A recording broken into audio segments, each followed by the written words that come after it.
After 71 years, a Rhode Island soldier who went missing in action during the Korean War is finally home. Lieutenant Anthony Missoula's remains arrived home yesterday. It was a long overdue homecoming aided by painstaking research and cutting-edge technology. New tonight, 12 News reporter Kim KALUNIan spoke with Missoula's niece about what it's like to finally be able to lay her uncle to rest. Lieutenant Anthony Missoula had just turned 26 years old when he was reported missing in action in North Korea. It was December 2nd, 1950. Now, nearly 7 decades later, his family can finally lay him to rest. U.S. Army First Lieutenant Anthony Missoula is finally back home. Very touching. It's hard to believe that after this many years, your family member could come home. Lois Marandola never knew her uncle. He was reported missing 5 years before she was born. Missoula, described as a smart and quiet man, was one of 4 boys. He grew up in Johnston and attended LaSalle and PC before enlisting in the Army.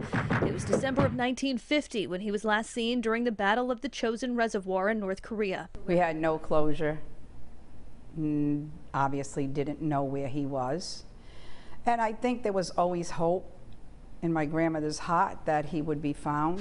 Decades later, in 2018, President Trump met with North Korean leader Kim Jong-un, who agreed to return 55 boxes of human remains to the U.S. It was the DPAA, the Defense POW MIA Accounting Agency, a division of the DoD, that began working to find out who they were. When we can get a large amount of remains at one time, while yes, our work is cut out for us, at the same time, we know then that we are going to be able to account for a large number of service members, and that those service members' families are going to get the answers that they've been seeking sometimes for 80 or more years. Looks just like my father. Lois saw the reports but never thought her uncle might be among them. Then, in 2019, her phone rang. I get a call from a woman saying she believes that the remains of my uncle have been found. And she says, let's hope that the next call, it'll be that he has been identified.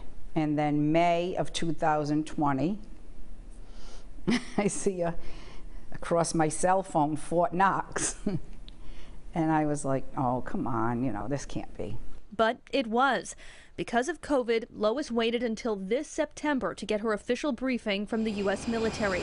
And on Tuesday, her uncle's remains arrived back in Rhode Island.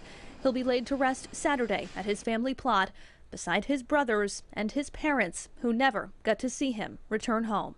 I'm very proud that he served this country. I know he made the ultimate sacrifice, but he will be home now and put to rest where he belongs. Lieutenant Missoula's funeral will be held Saturday morning at St. Rocco's Church in Johnston. He'll be buried with military honors at St. Anne's Cemetery in Cranston. I'm Kim KALUNIan, 12 News.